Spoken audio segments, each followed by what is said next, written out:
Hello to everyone, especially to the students who enrolled in engineering, BS Physics, BS Maths, BS Chemistry, BS Stat, and BS Education Major Maths. Please join with me. This new topic today is about length of a curve.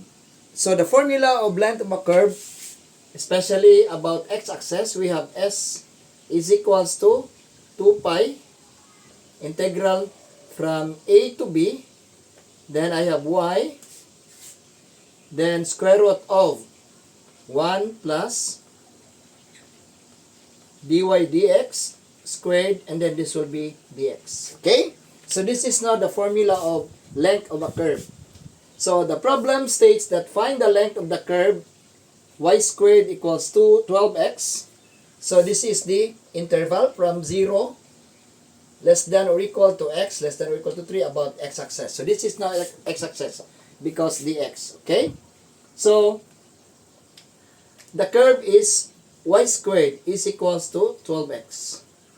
Because we need to differentiate because this is y prime squared, meaning this one will be dy dx squared. Okay? So differentiating both sides, this will be 2y y prime or dy dx is equal to 12. Since this is squared, so I will square both sides.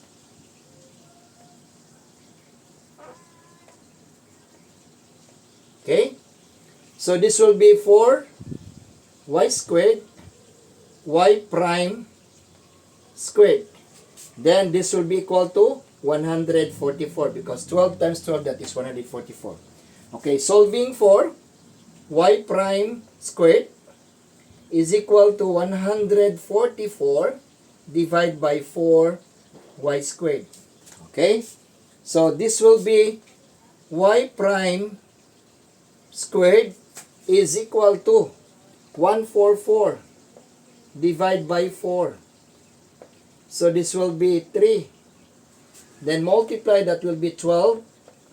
4 minus 2, that is 2. Bring down 4.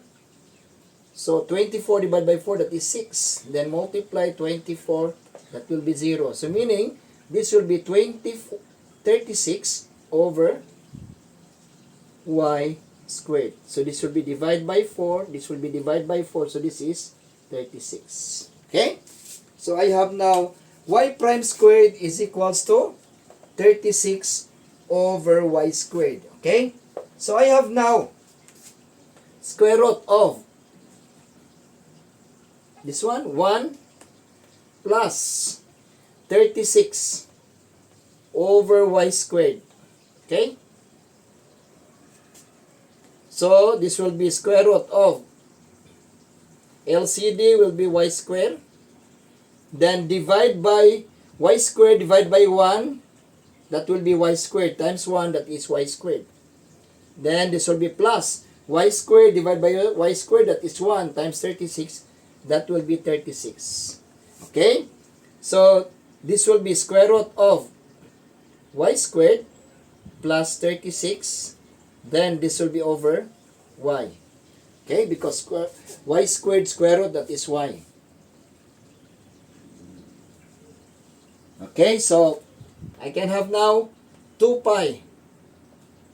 Then this will be integral from 0 to 3. This is lower limit, upper limit. And then y. Then this will be square root of 1 plus y prime squared. That will be y squared plus 36. So this will be y squared plus 36. Then over y. Then this will be dx. Okay? So y will be crossed out. So I have now 2 pi. Integral from 0 to 3. Then I have now square root of y squared plus 36. Okay, take note, this is dx. It should be in terms of x, right? So we have y squared equals 12x. So this will be, I will plug in the value of y squared. So this will be 2 pi. Integral from 0 to 3 So this will be square root. Y squared is 12x. So this will be 12x. Then plus 36. Then this will be dx. Okay? So I will simplify inside the radical. So this will be 2 pi integral from 0 to 3. I can make it, I will factor this one. Common is 12. So this will be 4 times 3 because that will be 12. And then circle brackets. Okay, actually this is 12, right? I'll just split out factors of 12 are 4 and 3, right? So it should be 4 times 3, that will be 12. So this will be x. And then divide by 12, that is 3. Then this will be dx. Okay, so we can integrate now because this is in terms of x. Then I have dx. So this will be 2 pi integral from 0 to 3 square root of 4, that will be 2. Then I have now square root of 3 circle brackets x plus 3 dx. Okay? So allow me to erase this portion. Okay, so I will split also so that it will remain x plus 3, square root of x plus 3. So I will do this one as 2 pi. Then I have now integral from 0 to 3. Then I have 2. I can do this one as square root of 3. And then multiply by square root of x plus 3. Then this will be dx. Okay, since 2 and square root of 3 are constant, it should be placed outside of the integration symbol. Or meaning, I have to isolate 2 square root of 3 because they are constants. So this will be 2 pi times 2 square root of 3. Okay? Then integral from 0 to 3. So I have now square root of x plus 3 dx. Okay?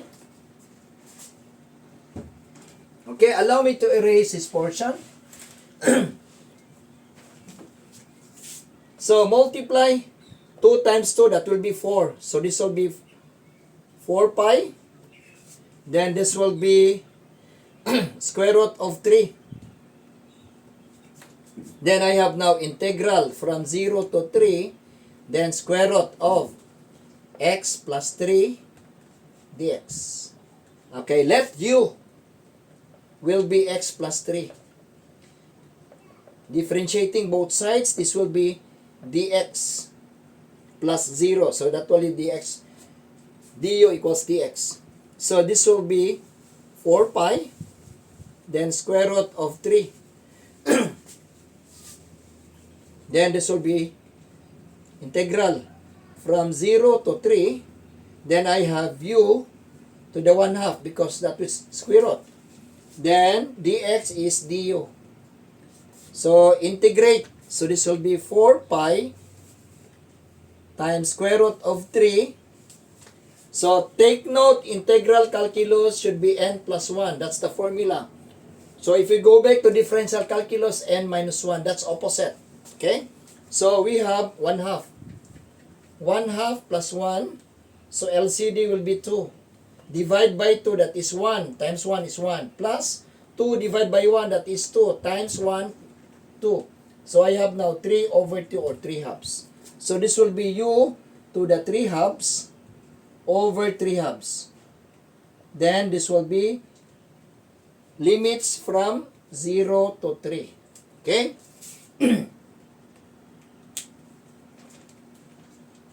Since I don't have space, so I'll just erase this one. Then I will simplify the denominator because this is fraction, right? So maybe I will erase in here, this part. Then this will be equal to 4 pi.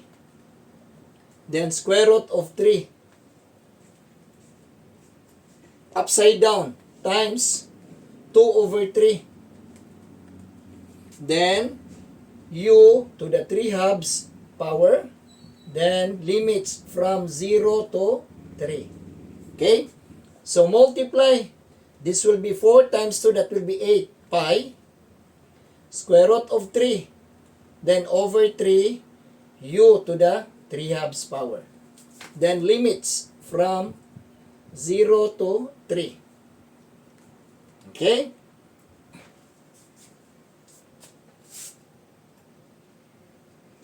Okay, so I will erase. So this will be, I think I will erase this one. So I will start in here.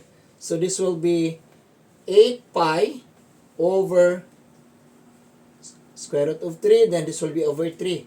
Then this will be u to the 3 halves. Limits from 0 to 3. So, what is u? U is, this will be 8 pi square root of 3 over 3. So this will be x plus, this will be, I will just use this one, x plus 3. Then this will be limits from 0 to 3. This is 3 halves, sorry, I forgot. This is 3 halves. Then limits from 0 to 3. So this will be 8 pi times square root of 3 over 3. Then I will use square brackets and then start with the upper limit. So this will be 3 plus 3 raised to the 3 halves power. Then minus 0 plus 3 raised to the 3 halves power. Okay?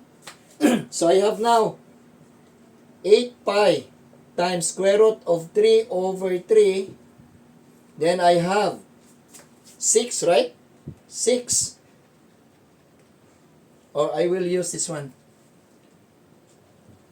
6 raised to 3 halves power minus 0 plus 3, that will be 3 raised to 3 halves power. Okay? Then I will factor out. There is common because 6 factors of 6, 2, and 3, right? Okay? So just take the exponent 3 halves. So this will be 8 pi times square root of 3 over 3. Then I will use square brackets. So this will be 2 raised to 3 halves power times 3 raised to 3 halves power. The same, right? Okay. Then minus 3 raised to 3 halves power.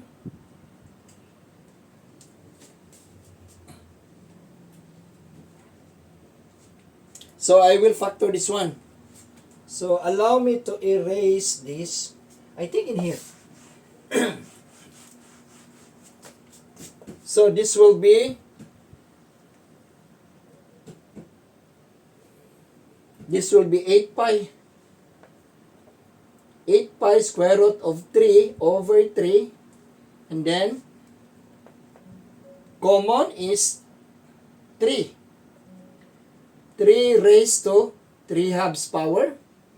I think down. So close. 8 pi over square root of 3 over 3. And then I will have to write square brackets. And then common is 3 raised to 3 halves power. And then this will be 2 raised to 3 halves power. And then this one already outside, so this will be minus 1. Then this will be close. Okay? So I have now 8 pi square root of 3 over 3.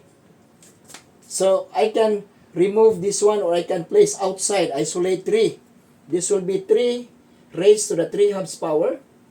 Then I have now 2 raised to the 3 halves power minus 1. 2 raised to the 3 halves power minus 1. So I will simplify. What is 3 What is 3? Allow me to erase. What is 3 raised to the 3/2 power? So I can write this one as square root, right? Square root of 3. Then cube. So this is the proper way. So meaning 3 times. So this will be square root of 3 times square root of 3 times square root of 3. Square root of 3, that is square root of 9 times square root of 3. And we know that square root of 9, that will be 3. So square root of 3. So I have now 8 pi square root of 3 over 3 times 3 square root of 3. Then, circle brackets. What is 2 raised to the 3/2 power? So the same, square root of 2 cube. So meaning, square root of 2 times square root of 2 times square root of 2. So this will be square root of 4 times square root of 2. So square root of 4, that is 2 square root of 2. Okay? So I have now 2 square root of 2 minus 1. Okay? So, to get the final answer, this will be crossed out. Then multiply. So I have now 8 pi. What is square root of 3 times square root of 3? So meaning this will be square root of 9. Then this will be 3. So this will be times 3. Then times, circle brackets, 2 square root of 2 minus 1. So multiply 8 times 3, that will be 24 pi. Circle brackets, 2 square root of 2 minus 1. So this is now my final answer. That's all. A friendly reminder, if you have questions regarding to my new topic today, a length of a curve, you just write your comment in the comment section. Then if you agree with me, please like and share. And do not forget to subscribe to my YouTube channel, Franz TV. Thanks for watching.